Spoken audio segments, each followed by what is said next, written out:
Alright, I'm here with Sjoks, final day of IEM Cologne. Tell me what your experience has been like here now that you're finally at IEM Cologne working it. It's amazing. I mean, I came here as a fan a couple of times when it was still called ESL 1, and I think it's just one of the best places to watch Csgo, but also just esports in general or anything, so I'm really happy. And working it has been better than my wildest dreams. I mean, getting to stand here at the analyst desk at the Lanxess Arena and just feeling the energy of the crowds, it's been wild. You obviously had the Antwerp Major recently, and you're from Belgium. What was that experience like for you, getting to work the major in like your home country? That was incredible. I still feel so lucky that I even got asked to do that, and I do understand that some people are like, oh, she doesn't do CSGO all the time, but I guarantee you, I love watching CSGO, and I just love covering it, so it was an honor for me. And also just in League of Legends, we haven't been in an arena for a very long time because of COVID, and it was one of the first times that for me personally as a broadcaster I got to be in an arena, and it just really does elevate everything, you know. I think also the play that you see out of the players, the way they can react to everything, hopefully our coverage, so it was awesome. You obviously did Blast a couple of years ago, kind of like inconsistently doing CSGO. This year you've done more and more. Is that something that you're like looking to kind of pursue more? Well, one of the big reasons I went freelance in the first place at the beginning of 2019 was to do more CS, to be fair, because, well, I come from a shooter background, so I, in Unreal Tournament, it's really old, like most people won't know it. Old school, yeah, old school.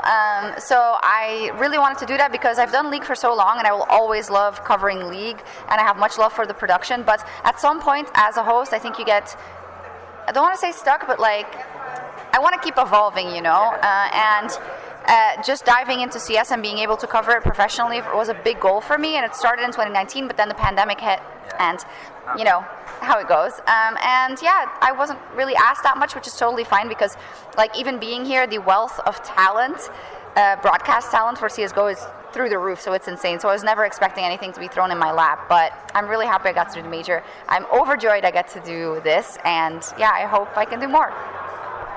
In terms of like those other like prestige events, like you've done Cologne now, you've done the major, is there anyone specifically that you kind of want to work next, or is it just a case of whatever comes up? Oh, that's crazy. I mean, there's so many like milestones. I mean, a world championship in kind of any esport would be great, but maybe also traditional sports. I still really love football, being from Belgium, of course. So yeah, I mean, Rio Major is coming up, but the World Championship for League is coming up, and that's going to be unreal. It's going to be the first time that we're back with fans again.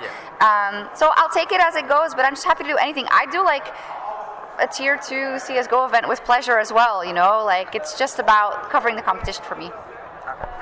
In terms of like preparation, when it comes to like, you said that you've watched CSGO, like you've come from a shooter background. Moving over from League of Legends where you've covered it for so long, what was that kind of preparation like for you? Well, so the thing is that I feel like, which everyone, you probably as well can say, when you follow a scene very intensely, it's like nothing else exists. And so when I'm in the cadence of doing a lot of League, that's kind of everything that's on my radar. And I feel like even though I prep for the singular weeks of the LEC, I don't really have to go too deep because everything is just there. So, for instance, when I was running up to the major or maybe to do this, I will really dive deep because watching as a spectator is completely different from watching as someone who has to cover the show later. So yeah, I just do, for this I did I think 8 days of intense prep, so like 8 hours a day. I just like watch back all the matches that I thought were relevant, especially also analyst desk segments. I talked to the experts, I talked to Maniac a lot, I bounced things off, I read everything on HLTV and Dust too. Made sure that I was just completely up to date, dove into the stats, although I'm not like a stats wizard, so usually I take when I'm like, hey, explain this to me, Maniac, and why is this important? And what I think is really important is that I feel like I come in with a fresh perspective in a way, and yeah, I don't mind asking the stupid questions if that's going to give the viewer something else to latch onto, and I think that's also my role, and I'm really big on storytelling, so I try to see like, how has this team been covered?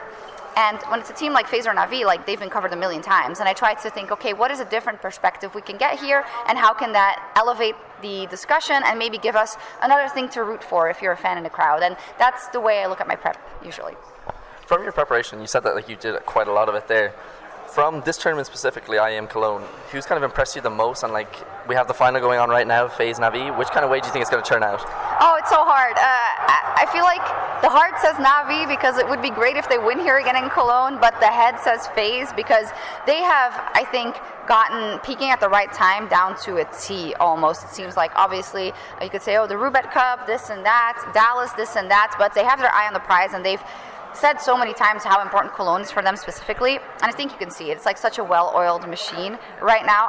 I've always been a fan of Spirit, though. I was a fan of their underdog run at the Major, and of course with Dexter not there now anymore, we will see, but Wonderful has also impressed me, so I will be looking forward to what they can give us. For the rest, I'm always looking at what G2 is doing, because, also from League, sad. Yeah. For us, obviously, Dust to US, that we had the two teams that were here, Complexity kind of bombed out, but Liquid had, they made it to the playoffs, and not many people would have had that. What have you kind of thought about Liquid's run here? I'm a big Kindar fan. I just love the way he plays, and I was really excited to see how that would work, because this is a completely different constellation, and I think they played the PR game really, really well. It was also he's giving us all these things, but it's true, when you think about it, there's this landlocked CIS knowledge about CS and strats and the way you approach the game that has been kind of locked away for a good amount of time, and he's now coming in and he can add that to Nitro's playbook and Dax's playbook and how they like to play. I've been quite impressed with the way they've been willing to shuffle things around, someone like Elise who's been there forever, and I think the mark of a great player is, can you go with the times? Can you evolve? And regardless of them not getting to the final, getting to the semifinal, because the Movistar Riders were just, Cinderella story. Who doesn't love it? I don't know, I think it would be cool probably to see Kindar there long term, and I hope it will reinvigorate the NA scene. Okay, so you're very renowned in terms of the work that you've done in League of Legends, being a desk host, and you've done stage host work.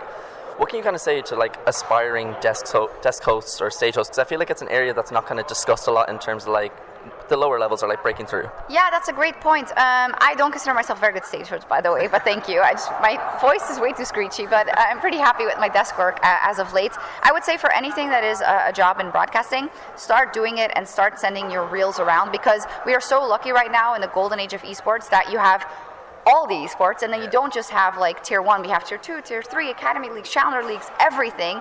And what I found was also good is if you can apply and work somewhere at a production company like an ESL or a Riot or whatever production companies that cover leagues, and start at a base level and just get the knowledge in of how a production works from a base level, that's going to help you tremendously. My best example that I always say is Kevin. He is a colleague of mine, and he started as a stage manager for the EULCS years ago. Now he's lead producer. Okay. So it just really helps to get that hand-on knowledge, and cast, host, whatever, be it from your bedroom, send the reels around, because there are so many leagues. If you've got what it takes, you will find a spot, hopefully.